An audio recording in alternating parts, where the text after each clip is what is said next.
Paz, Senhor, irmãos, tudo bem? Mais um dia, retomando meus vídeos aí. Faz algum tempo, né, que eu não posto nenhum vídeo.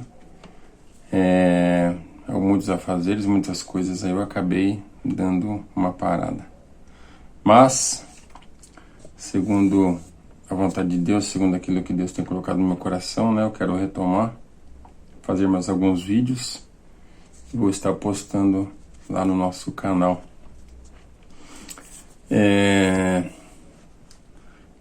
Aproveitando também, né, que minha esposa viajou até Sorocaba com a minha filha Amanda e o Reinaldo. Então, como ela tá passeando, né, então também eu também não atrapalho ela aqui com os afazeres também, tudo que ela tem que fazer, e eu consegui um pouquinho de tempo para poder fazer esse vídeo aqui. Então quero já cumprimentar também minha esposa, Eugênia, Amanda e o Reinaldo e minha família inteira, com a paz do Senhor, né? Um dia maravilhoso em Sorocaba para minha esposa, a Amanda e o Reinaldo, e para os meus filhos aqui. Eu quero trazer um estudo que eu estou fazendo, mas eu quero fazer esse vídeo no formato de um estudo mesmo. Eu estou com o esboço aqui na frente no notebook. Então eu vou entrar no estudo, vou trazer alguns pontos, né, importantes para chegar no objetivo, né, que vocês tenham depois um tempo de realmente meditar sobre o que eu vou falar, né, nas escrituras e tal, confirmar aquilo que eu estou falando. Então uma coisa que me chamou a atenção, o Senhor colocou no meu coração, né, a vontade de fazer um estudo, é sobre o que nós estamos vivendo de vários anos para cá, 10, 15, 20 anos para cá, né? Então o título do meu estudo é Por que existem tantos desviados, desanimados, desigrejados e parados, né? Então é uma pergunta importante, que na verdade às vezes a gente não para, né, para pensar o porquê será, né, que existem tantas pessoas em nossa atualidade, 20 anos para cá, né? Quando eu comecei na igreja, não era assim, né? Na verdade, não era uma coisa tão visível, né? Uma coisa tão patente.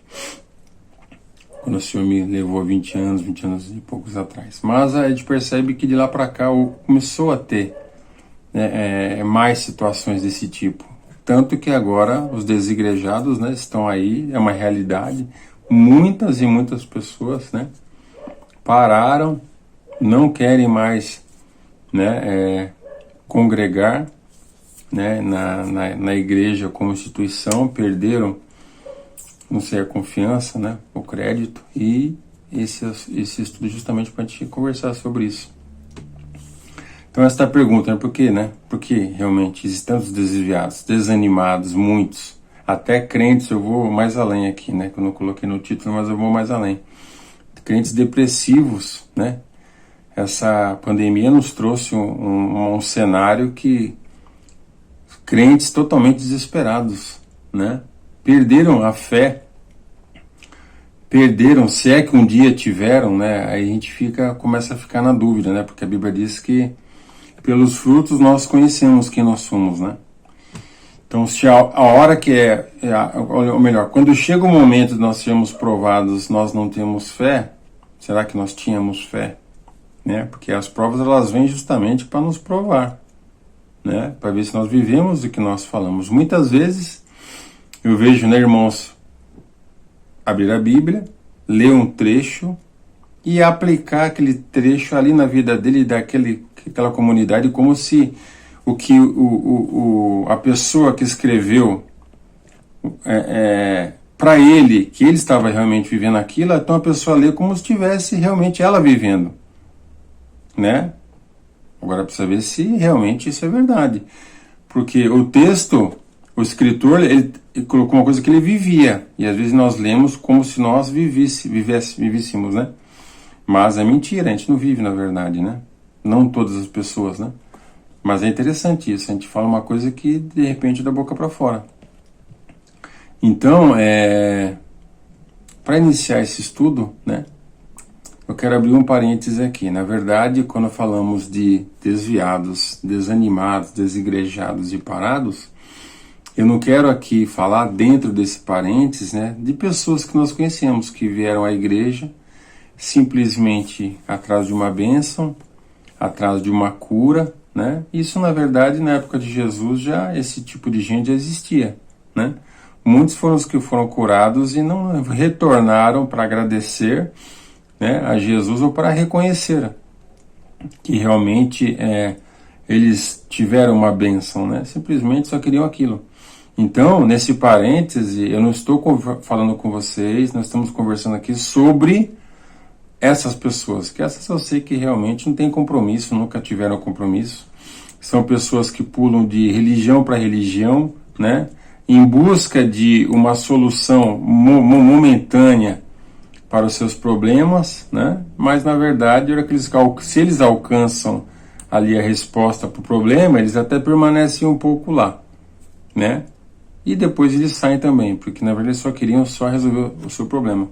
E tem outras que quando não alcançam ali a cura, ou a porta aberta, ou a melhora financeira, e etc., ou seja, não alcança a bênção, ele continua trocando de religião em religião até que ele seja ouvido, né, para aquele problema momentâneo. Então não são essas pessoas que nós estamos falando aqui, né? Então, dentro desse assunto, desviados, desanimados, desigrejados e parados, eu queria chamar alguns fatores, né? Alguns fatores. E então eu separei 4 aqui. O primeiro fator que eu acho interessante destacar aqui são os líderes na posição errada. Esse é o primeiro fator, né? Mais para frente a gente vai esmiuçar cada um desses, tá? Eu vou só comentar aqui. Então, líderes em posição errada, o primeiro fator. Segundo fator, líderes totalmente despreparados por conta de estarem na posição errada, certo? Embora Deus é quem prepare aquele que está na posição que Deus chamou, quando a pessoa entra na posição que não é dela, fica complicado, né? E não há um preparo, a pessoa não ora, não lê a Bíblia, digamos assim, não busca informação e conhecimento, não é mesmo? A Bíblia diz que ele nos lembrará, né? O Espírito Santo de Deus ia nos recordar, nos lembrar. E como você vai lembrar de alguma coisa que você não leu, né? Que você não tinha conhecimento? Deus pode, todas as coisas pode, mas, né, nós temos que buscar o conhecimento. O terceiro fator aqui, o abandono total da obra da igreja no socorro dos mais necessitados, né? Em questão do alimento, remédios, necessidades básicas, etc. Esse também é um fator que eu acredito que seja muito importante e que realmente foi esquecido, né, nessa época que nós vivemos.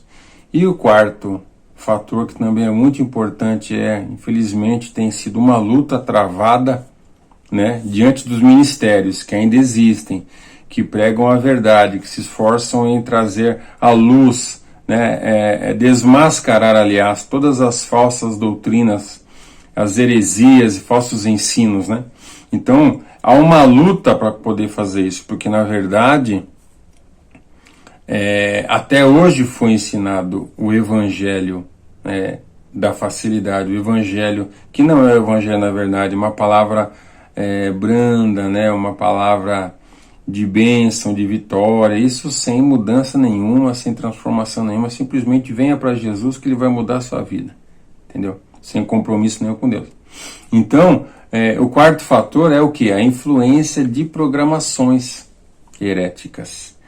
Rádios, programas que se dizem gospel nas rádios, programas que se dizem gospel em TVs, né, programações, mídias sociais, filmes, séries. Hoje em dia, infelizmente, o diabo ele tem pego todas as formas possíveis, né, para poder nos tirar da posição, nos tirar da verdade, para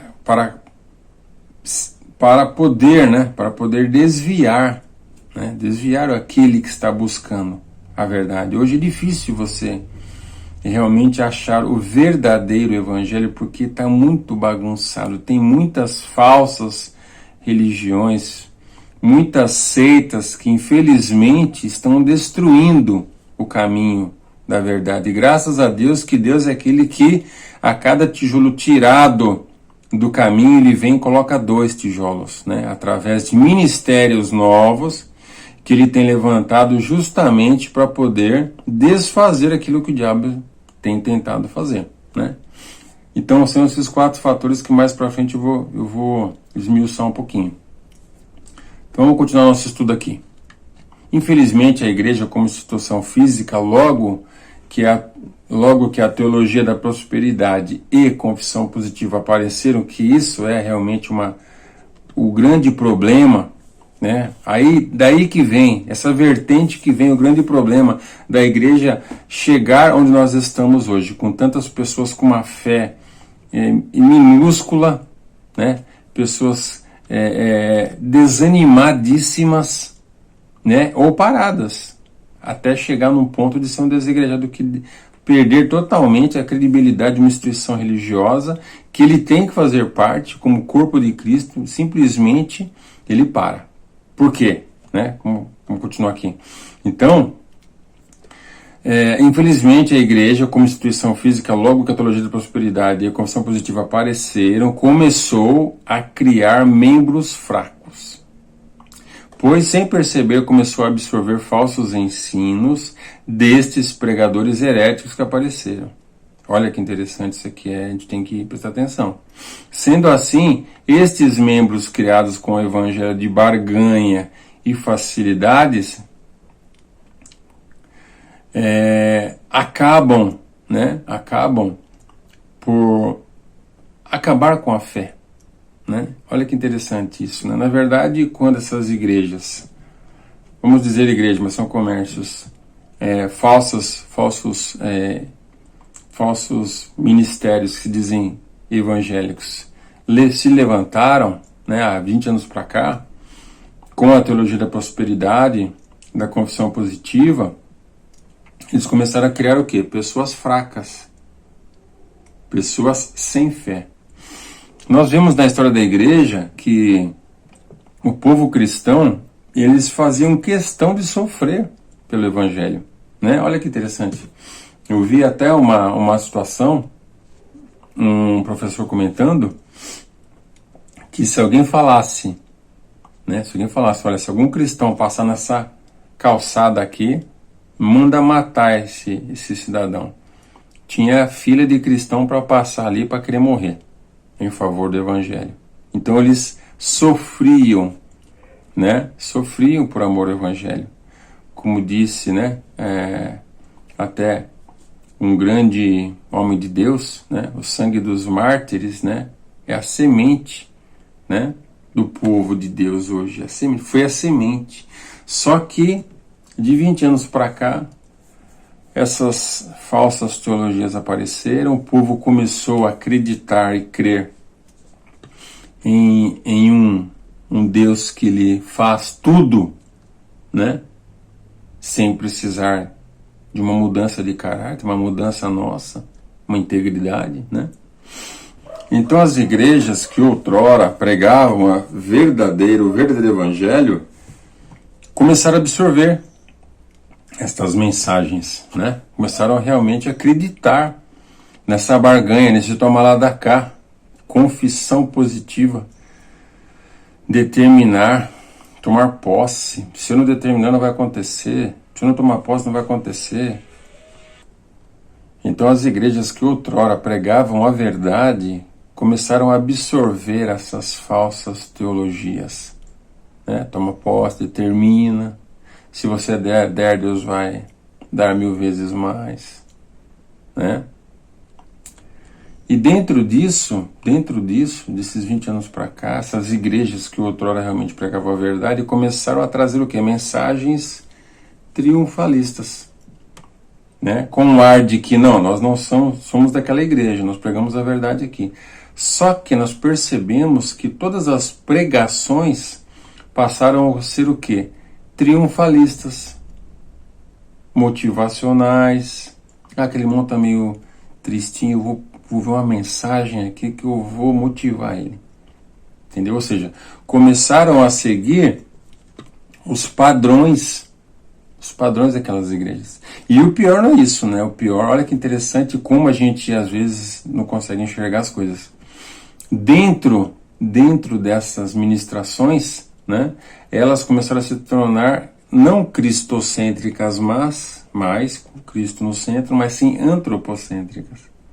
Então, o que me chama a atenção, né? Eu quero ler aqui para vocês entenderem. Então, o que acontece? Então, começaram a ser pregadas ministrações, buscando-se personagens bíblicos. O pivô da história. Olha, tá vendo esse homem? Deus fez na vida dele, Deus vai fazer na sua vida. Olha como que funcionam as coisas. Olha como que é o perigo, né? Aí que está o perigo.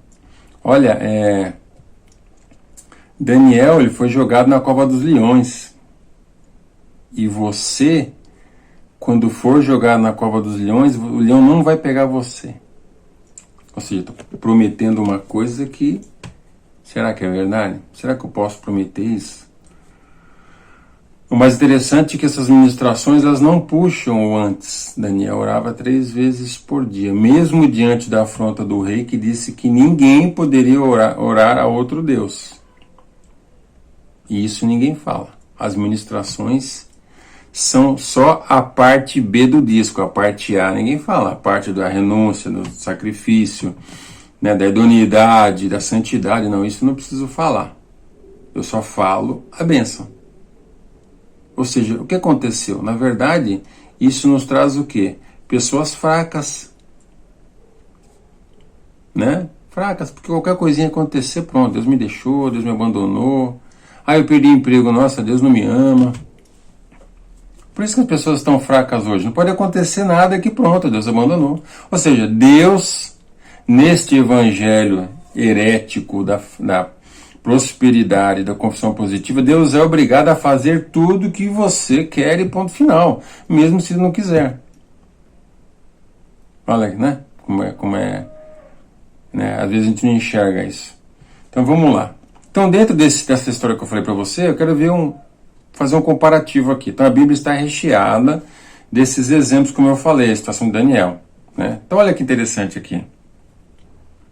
Olha só, é isso que eu quero que a gente entenda. Nossa mente tem que ser aberta. A gente não pode viver sendo ludibriado, enganado por essas pessoas, porque nós nos tornaremos pessoas fracas, pessoas tristes, pessoas... até depressivas. Tem um monte de irmão na nossa atualidade aqui que se enforca, se mata. Por quê? Porque ele perdeu a fé. Ele acha que porque Deus não ouviu aquela oração egoísta que ele fez, que Deus não ama mais ele. Ele não consegue entender que Deus é soberano, ele vai fazer o que ele quiser, ponto final. Ele não é obrigado a ouvir a sua oração e fazer o que você quer. Ele é obrigado. Deus não é obrigado, ninguém obriga ele, ninguém coloca Deus na parede, como eu já cansei de ouvir. É outro problema. Então olha só que interessante, dentro desse contexto, a Bíblia está recheada de exemplos. Então vejamos, o rei Davi, olha só, o rei Davi, foi chamado para ser rei. E quando você vai lá no texto bíblico, nós vemos que Davi, ele tinha vários irmãos, né? Bonitos, fortes, etc. E Deus escolhe Davi. Aí como é que fica essa visão, essas mensagens triunfalistas? Mas os irmãos de Davi, só Davi foi rei, mas e o resto não pode ser rei? Não pôde ser rei? Então nós temos que diferenciar. Deus tem planos na vida de pessoas diferente da nossa, né? Deus ele trata individualmente, ele não trata no coletivo. Deus, em cada vida por ele chamada, eu, você e toda a humanidade de cristãos, cada um que ele chama, ele tem um plano específico, onde ele poderá fazer uma coisa na vida de um e não fazer na vida do outro. Então nós não podemos de forma alguma afirmar o que está sendo afirmado nos púlpitos na nossa atualidade. Outro exemplo aqui, José do Egito. Ele foi governador do Egito. E aí a pergunta que fica, mas e os irmãos de José? Não tinha vários irmãos? Não eram também escolhidos por Deus? É claro.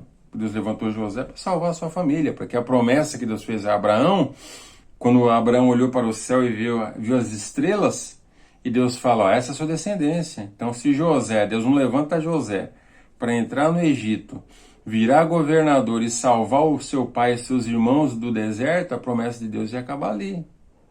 Ia todo mundo morrer no deserto de fome. Então olha que interessante. Só que eu não posso, aí que está o problema, eu não posso, diante de um altar, olha, porque Deus fez nessa vida, vai fazer também de você. Esse é o problema. É aí que a pessoa desanima, a pessoa se entristece, Deus não me ama, Deus não ouve a minha oração, Deus me responde, eu peço tanto, Deus não faz. Entendeu como é que é? Olha mais um exemplo aqui, Sansão foi escolhido por Deus para julgar aquele povo, né, os filisteus, para livrar o seu povo dos filisteus. Mas não tinha outras pessoas, por que teve que ser Sansão?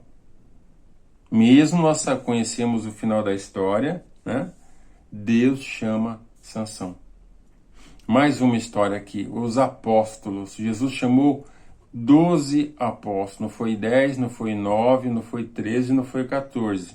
Embora hoje muitos se auto-intitulem apóstolos, biblicamente só existiram 12 e as vagas do apostolado foram fechadas. Até porque, depois que Jesus chama os 12, ele chama mais 70 discípulos.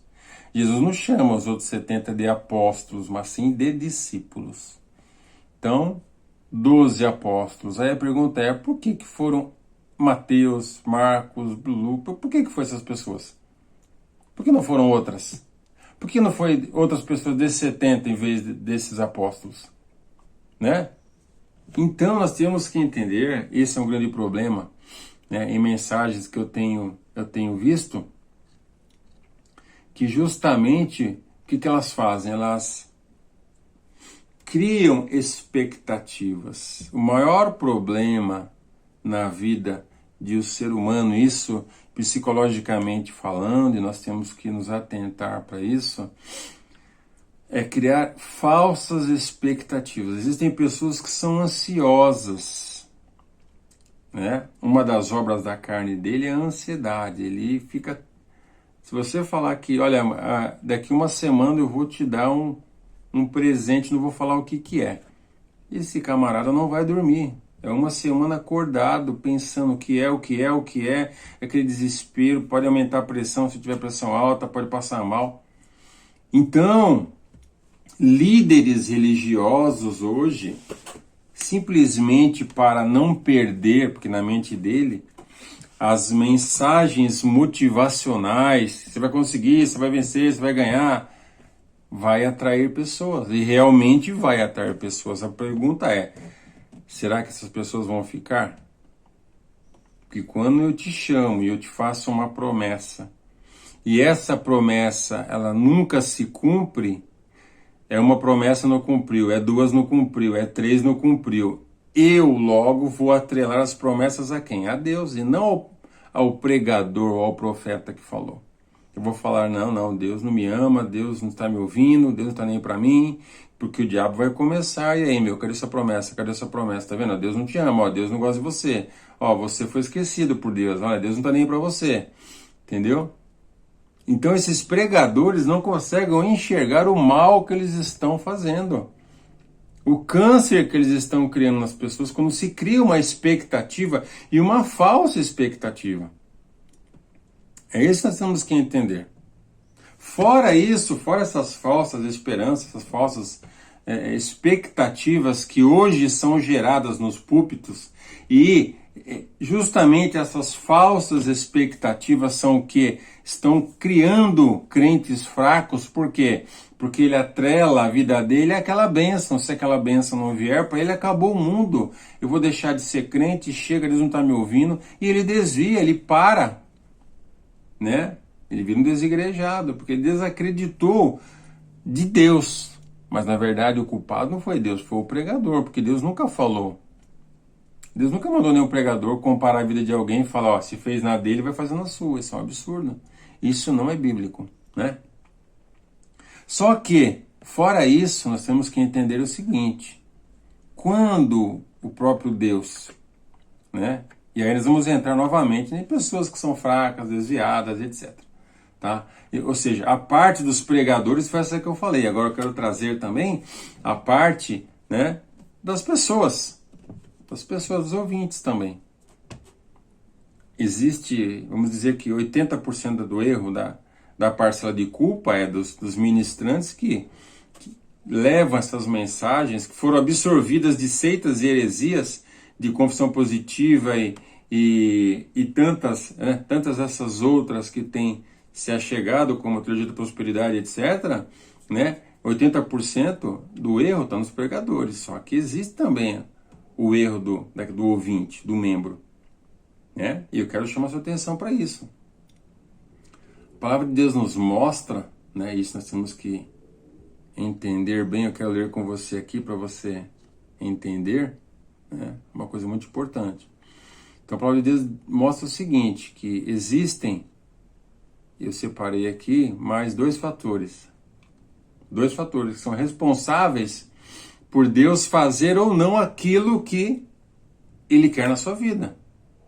Porque, às vezes, Deus usa alguém realmente, um profeta.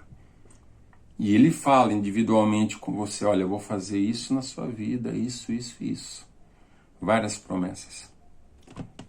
Só que nós temos que entender o seguinte, temos que entender isso daí, né? E dentro desses crentes tristes, desviados, desigrejados, tem essa galera, entendeu? Essa galera também.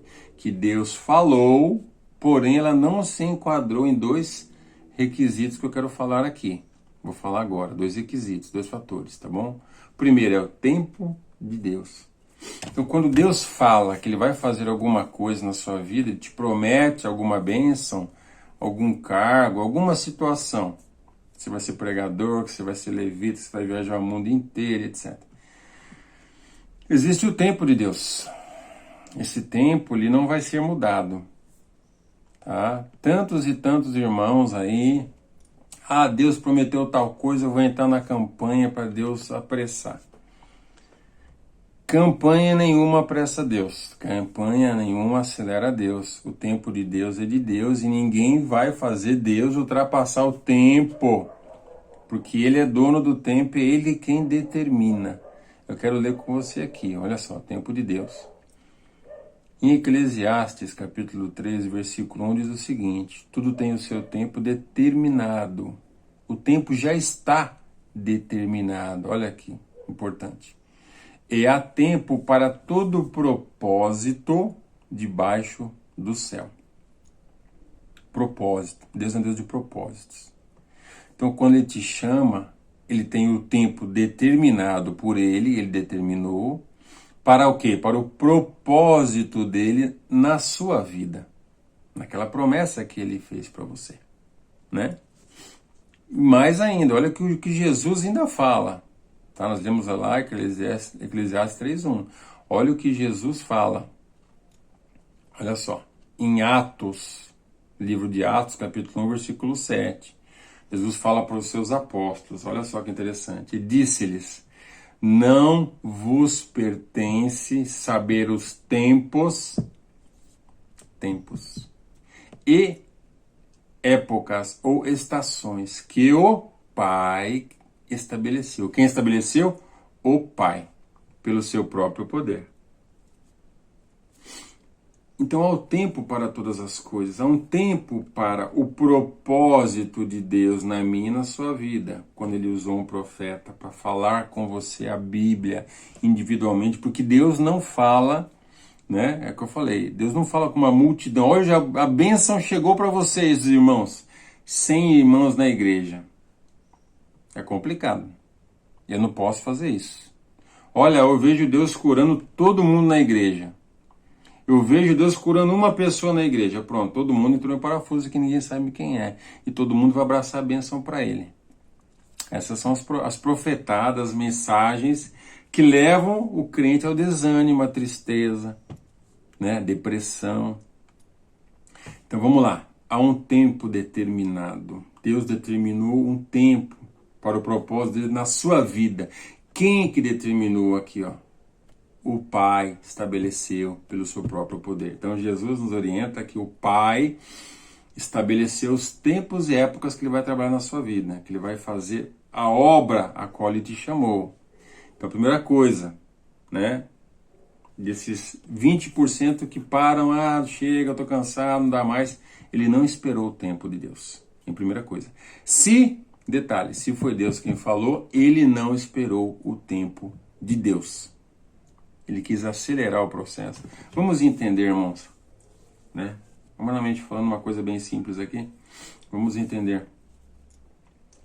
Às vezes, quando Deus ele fala para você da sua bênção, vamos dar um exemplo. Vamos dizer que Deus disse, olha, eu vou usar uma pessoa e essa pessoa, ela vai pagar todas as suas dívidas e ela vai fazer você virar empresário. Porque como empresário, aí tem o propósito, como empresário você vai abrir várias igrejas, tá? E vai ajudar as vidas que ali chegarem com cesta básica, muleta, óculos, cirurgia, e aí vai, tá? Todas as necessidades que eles tiverem. Então, quando Deus fez essa promessa, eu vou enviar alguém que vai pagar suas contas e você vai abrir esta empresa, Deus separou a pessoa. Só que, de repente, é isso que eu quero que você entenda o tempo de Deus. Isso é pra gente entender. De repente, esta pessoa, ela mora, um exemplo, nos Estados Unidos. Ela vai demorar 5 anos para chegar no Brasil, porque ela está fazendo uma obra que Deus determinou para ela lá. Então, depois desses 5 anos, esta obra que Deus determinou vai se findar, aí Deus vai trazer esta pessoa para o Brasil e ela vai entrar em contato. Deus vai colocar essa pessoa em contato com você. Aí sim, aquilo que Deus falou vai se cumprir. Ela vai pagar suas contas, você vai abrir a empresa e vai, com um propósito, a empresa não é para você ficar rico, dar risada e tchau, valeu. É para você usar na obra e você vai ajudar essas pessoas que chegaram ali via várias igrejas que você vai abrir. Outra situação, a pessoa que vai te ajudar nem é convertida. Então o Senhor daqui 10, 15, 20 anos vai converter uma pessoa e esta pessoa é quem Deus vai usar para vir e pagar as suas contas, para você conseguir abrir essa empresa. Então são várias vertentes que nós não sabemos e Deus não irá nos falar, porque muitas vezes queremos que Deus se rebaixe a nós, Deus seja nosso amiguinho, nosso parceiro, como muitas igrejas diz hoje, né? Mas Deus é santo, Ele é soberano e Ele não se assemelha a nós, Ele não está no nosso meio para ser nosso parceiro, nosso amigo. Deus é soberano, todo-poderoso e ponto. Temos que nos colocar nos nossos lugares. Não podemos rebaixar Deus para nós. Nós temos que entender. Então Deus tem propósito, tem plano e é Ele quem determina a forma que Ele vai agir e o tempo que vai acontecer. E ponto final, não tem conversa. Fora isso, né? Fora isso, aí o segundo fator aqui que é de suma importância, não é só o tempo, é de suma importância. Quando Deus nos chama, quando Deus te faz uma promessa, né? Ele usa alguém, olha, é isso que eu vou fazer, isso. Por que Ele fez aquela promessa e te chamou? Porque você estava na posição. Você estava em oração, jejuando, buscando, estava na posição que Deus queria você. Se santificando, aí Deus falou, opa, é a hora, é o momento para mim poder mostrar e falar para Ele o que eu tenho para fazer. Desculpa, estou com o meu nariz hoje, tá terrível. O que eu tenho que fazer, né? E aí o que acontece? A pessoa passa por conta do tempo, 1 ano, 2 anos, não vai acontecer, Deus esqueceu de mim, Deus não vai fazer. Só que eu já falei o porquê que leva tempo, as várias vertentes que Deus vai usar para poder chegar à sua bênção. E a pessoa sai fora.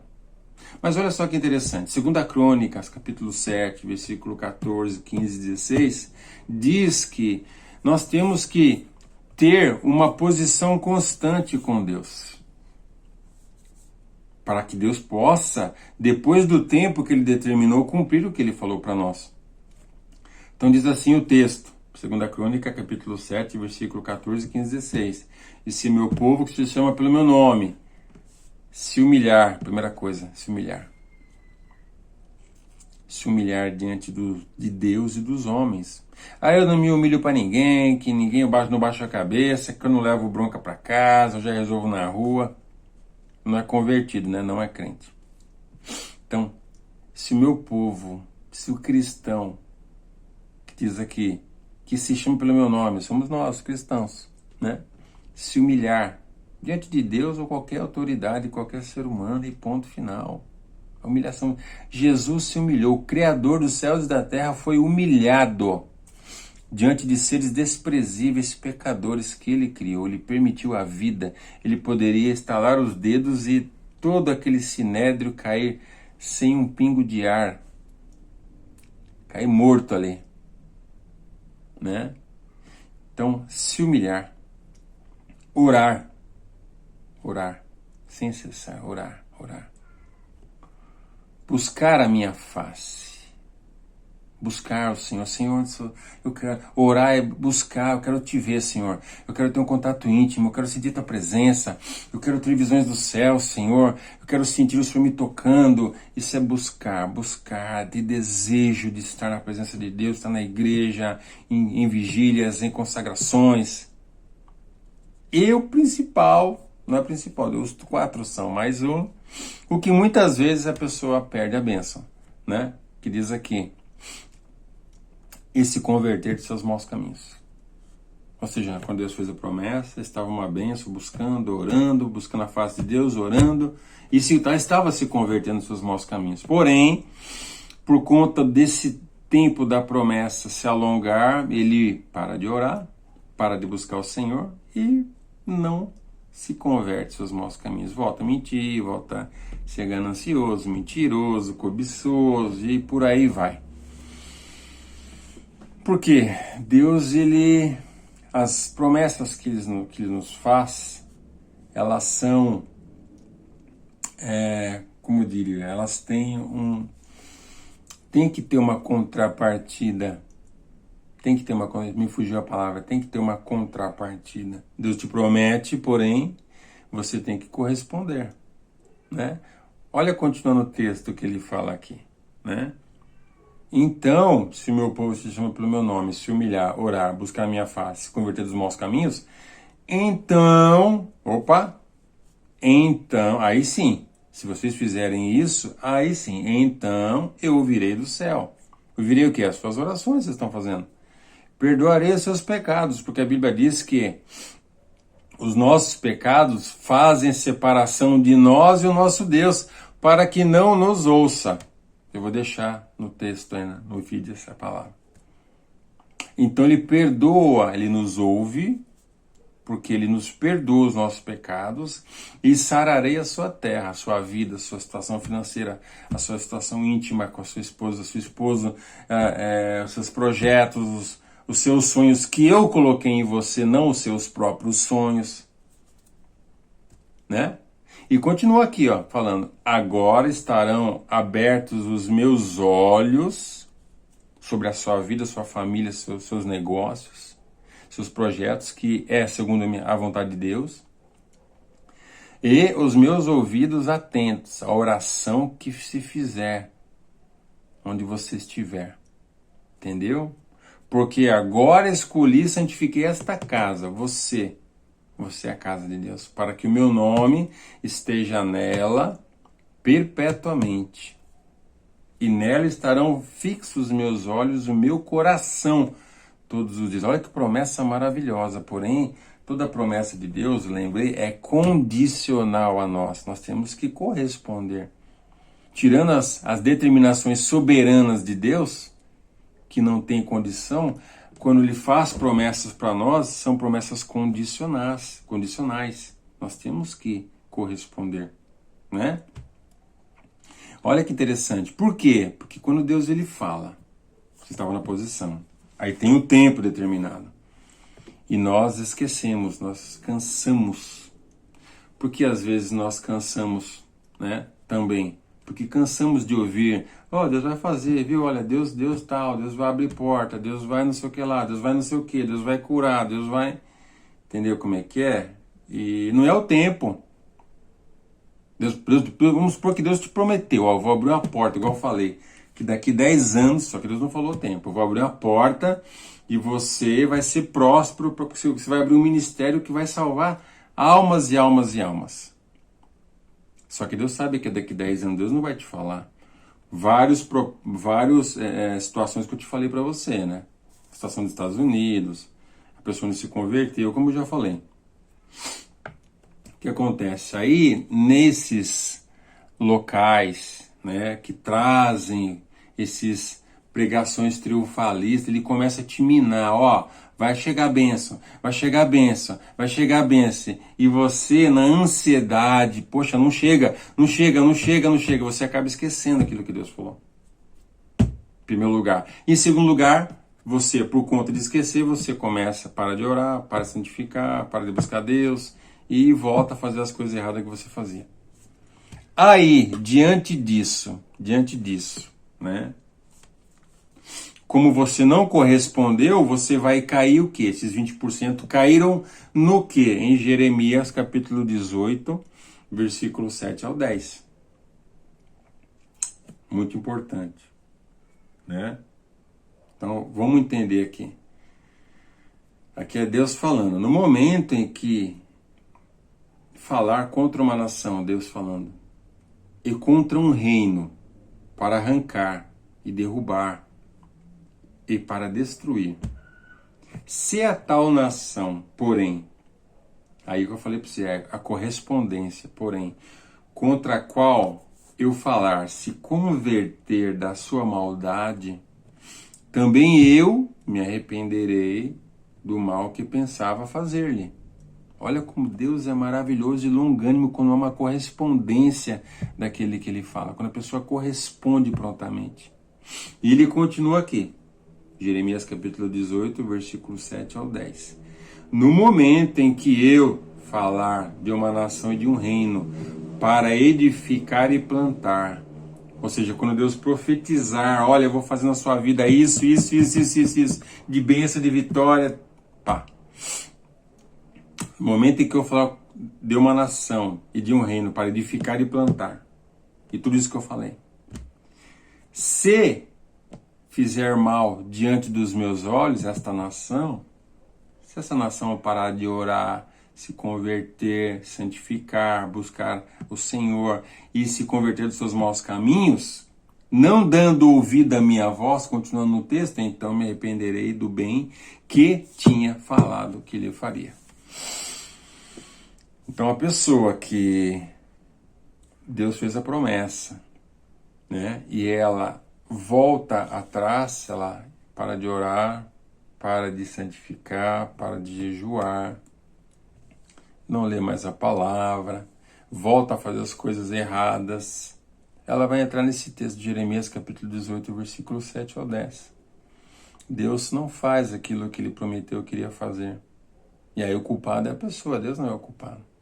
Deus nunca é o culpado somos nós. Na verdade, o Senhor, ele não precisava ter vindo na cruz do Calvário e morrido por ninguém. Nós estávamos condenados já.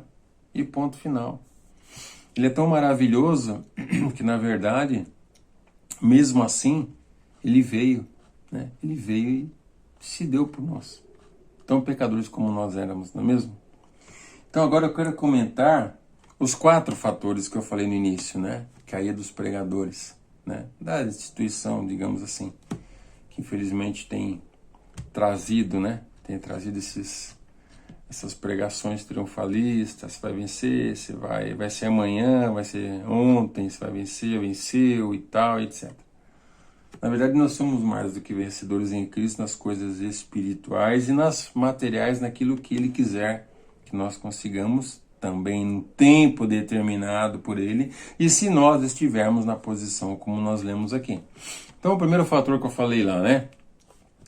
Primeiro e segundo fator, eu vou juntar aqui, né? Primeiro e segundo fatores citados acima na questão do ensino e gerenciamento da igreja, em que, na nossa atualidade, muitos que estão nos púlpitos foram chamados para estar nos bancos, ou ser levitas, ou ser evangelistas, e por aí vai. Né?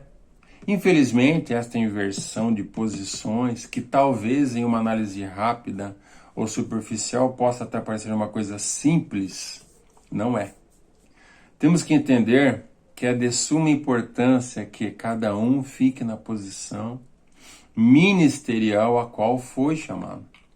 E se isso fosse uma coisa simples, o apóstolo Paulo não teria sido levado por Deus a tocar neste assunto e ser tão específico.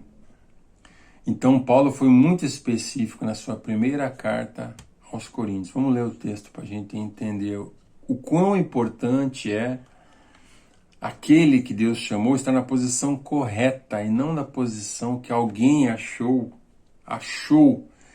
Esse cara fala bem, esse cara ele se comunica bem, então ele é pastor. Ele tem um dízimo bom, não pode perder esse cara. Vamos ter que ungir ele, senão ele vai embora. Porque ele quer ser pastor, mas não dá, mas vamos ter que ungir. Então, entendeu? Olha só. Olha o que Paulo fala aqui. Né? Acompanha aí no livro de 1 Coríntios, capítulo 12, versículo 14 ao 31.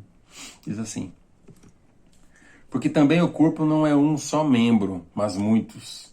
Se o pé disser, porque não sou mão, não sou corpo, não será por isso do corpo? E se a orelha disser, porque não sou olho, não sou do corpo, não será por isso do corpo? Se todo o corpo fosse olho, onde estaria o ouvido? Se tudo fosse ouvido, onde estaria o olfato? Olha que interessante, olfato. Mas agora Deus, olha só, Deus, não é o homem, não é o pastor, não é o presbítero, não é o apóstolo, como se dizem hoje. Foi Deus, é Deus quem escolhe, não é o achômetro humano. Fez teologia, está preparado para ser pastor. Não. Quem disse que quem fez teologia é pastor? Isso não existe, é um absurdo. Existem instituições de hoje, por quê? Porque o homem, ele fez todo um cronograma para ser pastor, tem que ter teologia, tem que ter o curso A, B e C. Não é Deus mais que levanta, é a regra da igreja A, B ou C. Entendeu? Então olha que interessante aqui. Mas agora Deus colocou os membros no corpo, cada um deles como quis. E se todos fossem um só membro, onde estaria o corpo? Assim, pois há muitos membros, mas um corpo, que é o corpo de Cristo. E o olho não pode dizer à mão, não tem necessidade de ti, nem ainda a cabeça aos pés, não tem necessidade de vós. Né? Eu sou o pastor aqui, eu sou o presbítero, preciso de você, viu, irmão, que vai à igreja. Você que é levita, não precisa, eu sou profeta. Obra da carne, né? Isso da ira, dissensão, facção, soberba. É isso que é, né? Então, continuando. Antes, os membros do corpo que parecem ser os mais fracos são necessários. Antes, o irmãozinho que vai à igreja é necessário. O irmãozinho que é o pregador, o evangelista é necessário. O irmão que louva é necessário. O irmão que cuida das crianças é necessário. Todos somos importantes. Para Deus, quando Ele olha, não tem o maior, nem o menor, nem o mais bonito, nem o mais feio, nem o que fala mais, o que fala menos. Aquele é o super mega power usado, o outro não é nada, não. Para Deus somos todos iguais e temos o mesmo valor. Então vamos continuar. Antes, os membros do corpo que parecem ser os mais fracos são necessários. E os que reputamos serem menos honrosos no corpo, a esses honramos muito mais. E aos que em nós são menos decorosos, damos muito mais honra, né? Porque os que em nós são mais nobres não tem necessidade disso. Mas Deus assim formou o corpo. É Deus quem forma o corpo. Coloca cada um na posição, mão no lugar da mão, pé no lugar do pé, orelha no lugar da orelha e ponto, né? Então vamos lá, aqui, continuando. Para que não haja divisão no corpo, né? Porque os que em nós são mais nobres não têm necessidade disso. Mas Deus assim formou o corpo, dando muito mais honra ao que tinha falta dela. Para que não haja divisão no corpo, mas antes tenha os membros igual cuidado uns dos outros, né? De maneira que, se um membro padece, todos os membros padecem com ele, coisa que hoje não existe na igreja.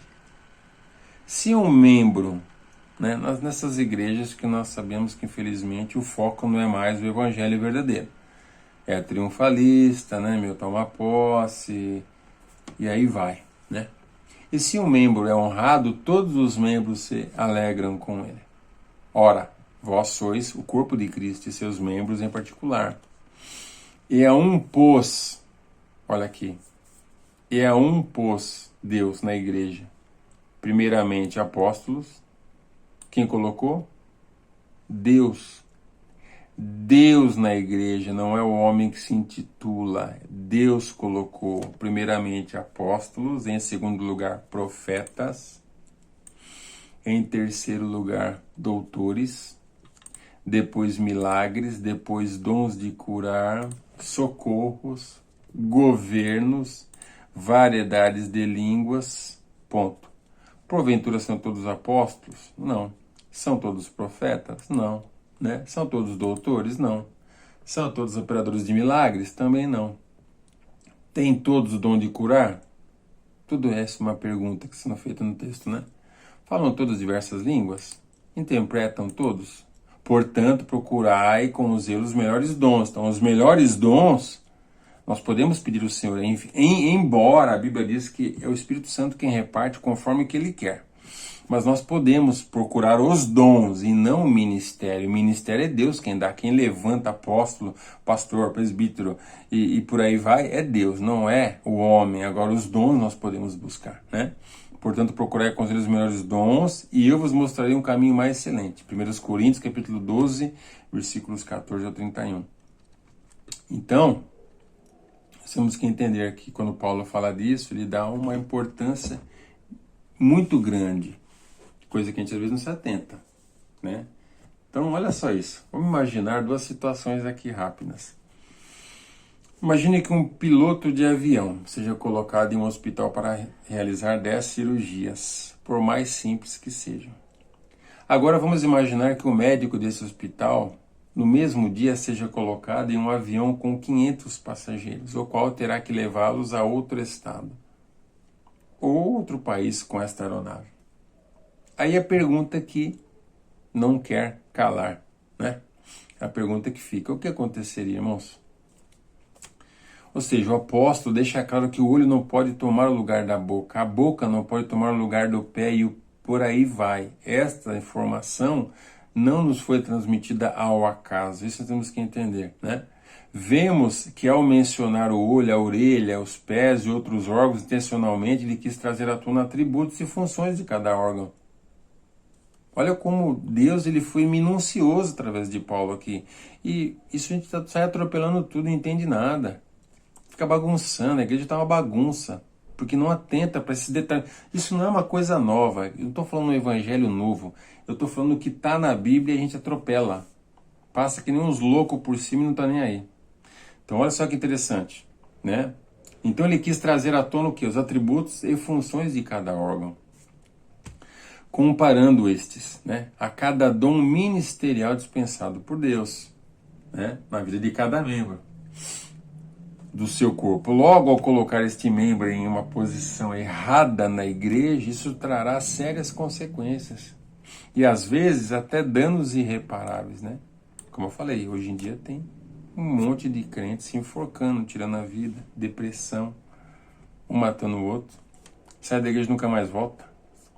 Por quê? Uma liderança que não era para estar ali, um membro que era para estar no banco aprendendo, ele foi chamado para ser um membro e ponto final. Qual que é o problema? Ele foi chamado para dizimar e ofertar. Qual é o problema? Ele foi chamado para ajudar o irmão com um remédio, pagar uma conta. Qual que é o problema? Ele tem a mesma importância daquele que está à frente.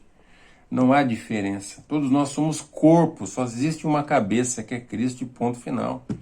Só existe um importante, é Cristo. Tudo é por Ele, por meio dele e para Ele. Tudo é para Ele, ponto final. Não tem conversa. Entendeu? Ou seja, né? Então, esses ensinos errados, às vezes, né, trazem danos irreparáveis ao corpo de Cristo. Né? Membros estes, por estarem em posições erradas, a posição de um pregador, ele começa a trazer o quê? Facilidades. É o que nós temos ouvido hoje, né, nos púlpitos atuais, os quais acham que passando mel na boca dos ouvintes, com promessas do seu próprio entendimento. Como eu falei, ele pega um texto, ó, fez com Sadraque, Mesaque e Abednego, vai fazer com vocês também. Só que, como eu falei, ele nunca fala que os caras pararam de comer a comida do rei, né? Ou seja, deixaram os manjares desse mundo. O cara quer participar desse mundo e quer as bênçãos de Deus. Pode esquecer que não vai vir. Só que o pregador nunca vai falar isso. Ele nunca vai falar o que tem que fazer para depois Deus fazer a parte dele. Ele só vai passar o mel. Né? Então, olha só que interessante. Hoje em dia, nós temos que entender o quê? Que esses pregadores, por estar em posições às vezes que não é dele, muitos até estão e também não tem conhecimento nenhum, não busca e aí vai. Né? Fica difícil. Eles começam a tentar achar formas, como é que eu vou trazer pessoas para minha igreja? O que eu vou inventar? O que eu vou fazer? Como que eu posso converter pessoas? Sendo que a Bíblia diz que quem nos convence do pecado, da ira, né? E da condenação eterna é Deus, não somos nós. Não é eu que ganho ninguém, não é eu que prego bonito, falo bonito, pulo, rodopio, tenho uma voz maravilhosa, que eu louvo, sou um levita, nada disso. E nós queremos usar técnicas humanas, esses homens, por quê? Porque eles não têm o chamado, eles não têm o amor, não têm o zelo, então eles querem inventar formas humanas. E qual que é a melhor forma? É mentir, eu vou mentir.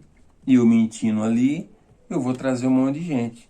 Depois, se não acontecer, é falta de fé, viu, irmão? Você não teve falta de fé, entendeu? Você precisa fazer a campanha dos 70, precisa fazer também a sarça ardente aí, entendeu? Tem que você tem que fazer um desafio com Deus aí, porque se não fez desafio, fica difícil, né? Como Deus vai te ouvir se não faz um desafio? É mesmo? Se não faz traz um lance aí, né, meu? Um envelope gordo aí, né, meu? Aí Deus pode te ouvir. Essas são as mensagens, mas essas são as heréticas, né? Que são de realmente comércios, dizem igrejas que já estão afundadas no errado. Mas, né, infelizmente, deixa para lá esse povo. Mas aí dentro da igreja verdadeira, que infelizmente absorveu esses falsos ensinos, continua achando que não prega mentira e está pregando a mentira do mesmo jeito. Entendeu? E aí vamos lá, então, falamos do primeiro e segundo fator, que é a pessoa na posição errada, né, ministerialmente falando, e sem conhecimento nenhum. E o terceiro fator, primeiro e segundo, o terceiro fator é o quê? Né? Esses falsos sermões seguidos de uma administração daquilo que é arrecadado com dízimo e oferta e mal gerenciados, que é o terceiro fator, né? Também acaba por ser o último prego no caixão daqueles que estão já desanimados, tristes, perderam esperança, etc. Né? Porque é um evangelho de barganha, como eu acabei de falar, toma lá da cá. Né? Olha, se você fizer a campanha dos 70, se você fizer trazer um desafio com Deus, um propósito, né? O negócio legal é o propósito. Faz um propósito aí, irmão, de dar 10 salários, dar 10 não sei o que lá, né? Até eu ouvi falar, se quer comprar sua casa própria, você dá 10% do valor da sua casa própria. Cada absurdo que é só por Deus. Isso de igrejas que se dizem cristãs, realmente tem a verdade, né? Então, infelizmente, o modelo criado, né, no livro dos Atos dos Apóstolos, como mostra, né? Eu vou ler o texto aqui, o texto abaixo. Deixou de existir. O modelo que eles criaram em Atos dos Apóstolos deixou de existir, né? Infelizmente. Porque se analisarmos esta passagem, vamos analisar essa passagem, né, onde o início da igreja estava se formando a igreja, né, vemos que pessoas que tinham posses vendiam e depositavam o valor das suas propriedades aos pés dos apóstolos, né, os quais o que? Levantaram os diáconos, né, a parte da diaconia do alimento, que os apóstolos eram diáconos da palavra, serviam a palavra. Não dava para eles ficar nos dois, então eles levantaram a diaconia, o serviço dos alimentos. Para que eles eles levantaram a diaconia do alimento?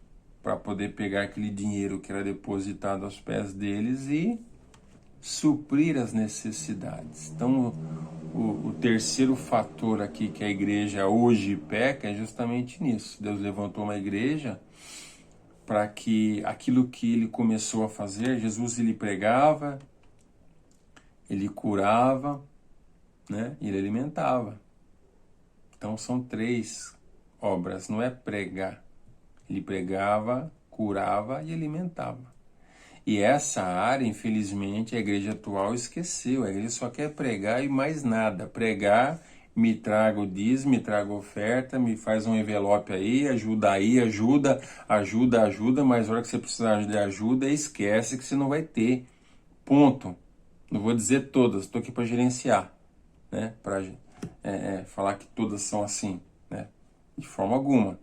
Mas, infelizmente, a grande maioria está nessa visão, né?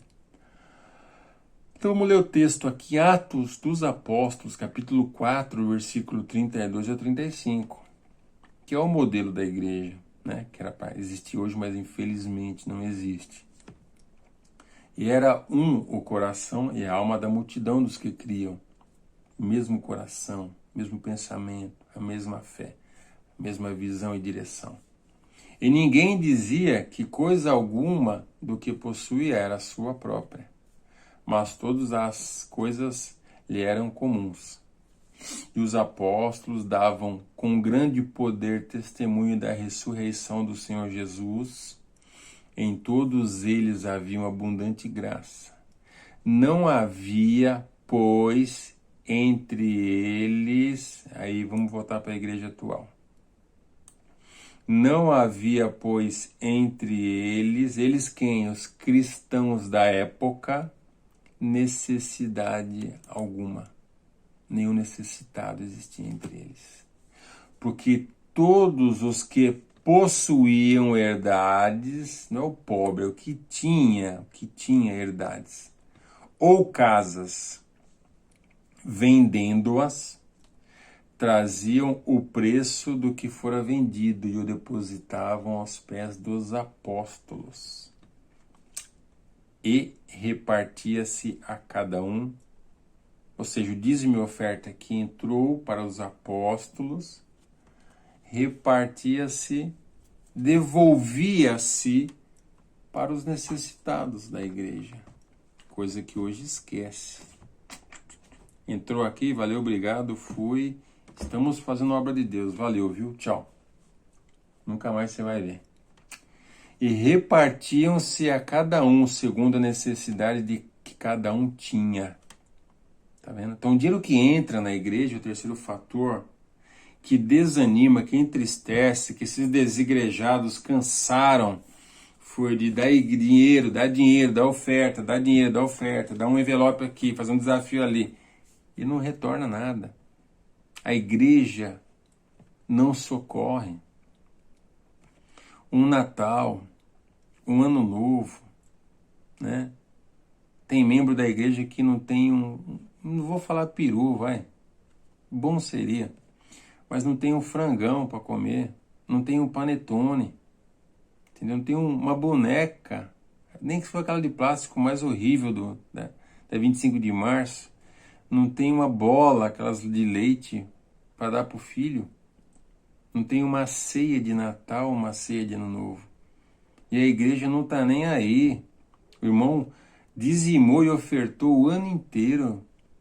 E ele não, a igreja não está nem aí para ele. Ó, irmão, vai com Deus e vai te abençoar e acabou. Entendeu? Às vezes o irmão passa necessidade, não tem o que comer. É feita uma oração na frente e fala, ó, Deus vai entrar com providência. Como se Jesus teria que se materializar, ir lá no mercado, comprar uma cesta básica e levar para o irmão. Porque quem Jesus levantou na terra, que é a igreja, que é a liderança que está lá, que é a diaconia, que hoje só fica na porta, a diaconia não é para ficar na porta somente. A diaconia cuida sim de pegar alimento e levar alimento. Essa parte é a diaconia do alimento. Não existe. O irmão, às vezes o irmão precisa de um óculos, a igreja não está nem aí. O irmão está com o dente caindo, não tem dinheiro para arrumar, se vira. A igreja não tem nada a ver com isso. O irmão precisa de uma muleta, porque Jesus alimentava e ele curava. Se você com a sua oração, se a igreja com a nossa oração, com a sua oração, se orar e não curar, compra-se um óculos, está curando a pessoa. Compra-se uma cadeira de roda, compra-se uma muleta, arruma-se um dente, arranca-se se não tiver jeito de arrumar. A igreja patrocina. Ah, irmãzinha lá, se não tem condição, situação difícil, tem que fazer uma cirurgia aí, como é que faz? A igreja, sendo uma igreja estruturada, né? Tendo dinheiro em caixa, vai pagar a cirurgia. Para isso a igreja foi feita, foi levantada. Como que o amor de Deus vai se materializar se a igreja não botar a mão no bolso? Não adianta só falar eu te amo. Só que quando chega o Natal, você não alcança o menos favorecido, aquele irmãozinho que não tem como eu falei, não tem um panetone na mesa, não tem um frangão que seja, não precisa ser um peru, mas não tem uma ceia de Natal. O filho não tem um brinquedo, como eu falei, o mais simples que seja. Numa Páscoa, o filho não tem um ovo de Páscoa porque o pai não pode comprar e a igreja não está nem aí. Dia das Crianças, como eu falei, uma boneca, coisa simples. Não é para os irmãos que têm condição. A igreja entende isso. Os irmãos que têm condição entendem. Mas tem irmãos que não têm condição. E a igreja não está nem aí. Passa Natal, passa Ano Novo, Páscoa, não estou nem aí. Dia das Crianças, que se dane. Se o irmão não tiver dinheiro para comprar boneca, uma bola que seja, não estou nem aí, se vira. Isso não é o modelo da igreja de Cristo, dos Atos dos Apóstolos. Esse modelo não é o que existe hoje aqui, não é. Não é. A igreja que existe hoje acabou. Infelizmente, a igreja chegou em um ponto que teria que ser feita uma reforma. Só que como o homem chegou numa situação que para ele tá bom, tá cômodo, para mim tá bom. Aqui eu sou pastor-presidente de 100 igrejas, eu ganho 30 mil de salário, tô nem aí. Deixa os caras ficar pregando besteira aí que eu não tô nem aí. Eu vou ganhar meu dinheiro aqui e vou dizer que aqui eu prego a verdade. E muitos não pregam, como eu falei, muitos ficam tentando te passar mel na boca. E a função dele não faz, né? E o quarto também fator, que é muito importante, como eu falei, às vezes você tem uma igreja que Deus levantou, porque se o homem não fez a reforma, não separou, porque aí já era para a igreja, as tradicionais, se levantado, ó, vamos fazer uma reforma, chega, ó, essa igreja aqui é herética, sai fora, não é evangélica, acabou. E acabou. E Martinho Lutero fez isso, conseguiu dividir, por que hoje tem que aturar essas falsas doutrinas como se fosse uma verdade? Tem que rechaçar e acabou. A igreja foi levantada para apontar o erro. Paulo sempre apontou o erro, Jesus apontou o erro. Não tem que calar a boca e ficar quieto com esse papo de que não, eu não posso falar, que eu tenho que ter uma... Tem até um nome de uma... Esqueci agora. Que dizem aí que se não pode atacar, se não pode falar, poxa, né, meu? Pelo amor de Deus, isso é um absurdo, isso não é bíblico. Isso não é bíblico. Então, um quarto fator é quando Deus levanta o ministério, é uma bênção, o Senhor fala ali, o Senhor revela, né? O ministério que eu estou é uma bênção, os pastores, a pastora são uma bênção.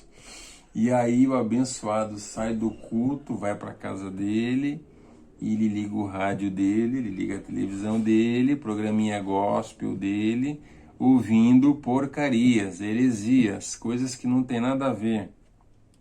Tem até irmão que faz campanha em outras seitas para ver se alcança a bênção, que ele acha que na igreja dele está demorando muito. Olha que aberração. E fora isso, né, irmãos? É filme, é série, é movimentos, né? Movimentos aí que se dizem que é pela família, tudo mentira, movimentos sociais. Os irmãos se associam a essas coisas. Não tem discernimento de assistir uma série, por que não? Sim. Assistir um filme, por que não? Um desenho, por que não?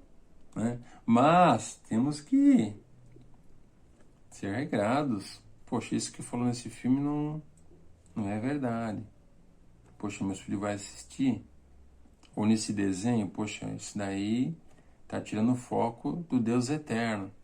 Tá tirando a glória de Deus. Não, eu preciso assistir. Poxa, já foi. Filhos, vem cá, é o seguinte, ó, esse desenho aí, ó, esse filme aí, ó, tá está errado, o único Deus que existe é o Jesus, é o nosso Deus, o Criador, Ele fez os céus e a terra, e tal. Esclarecer, entendeu? Por quê?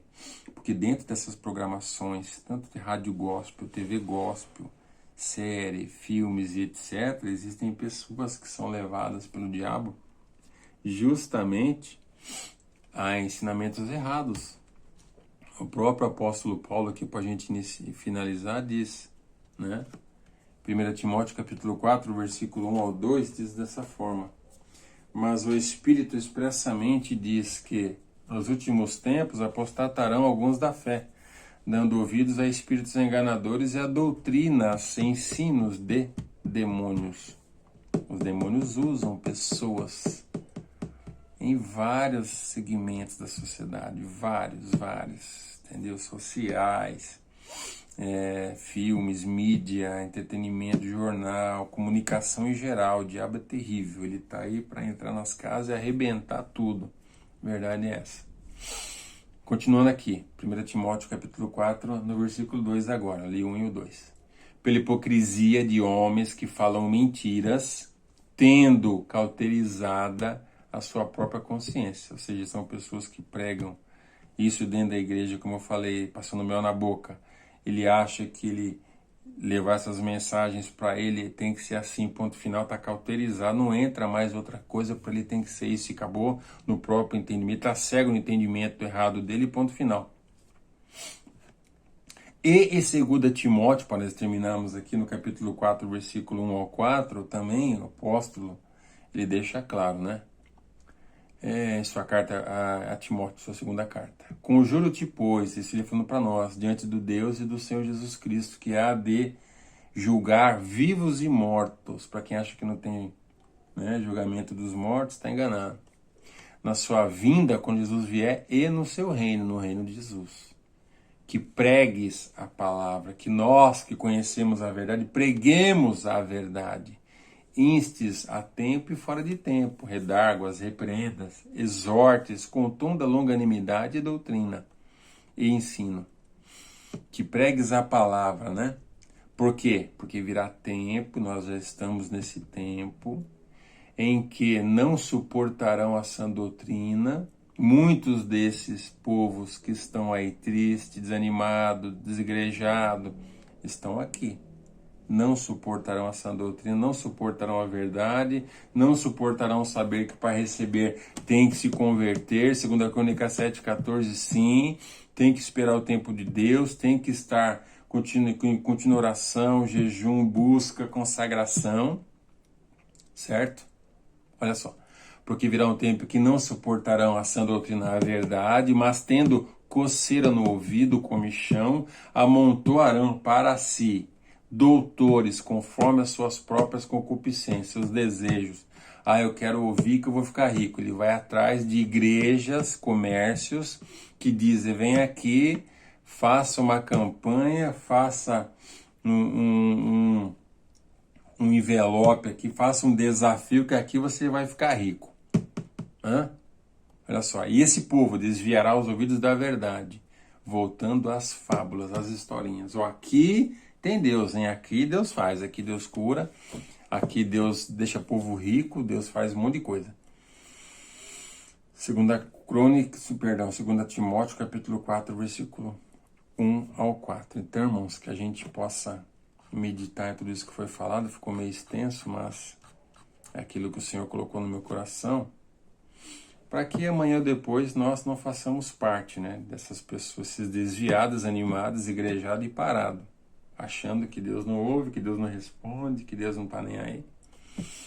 Né? Deus é maravilhoso, Deus é fiel naquilo que Ele falou para você e Ele vai cumprir mediante o que nós falamos aqui, o tempo e a posição que você tem que estar, certo?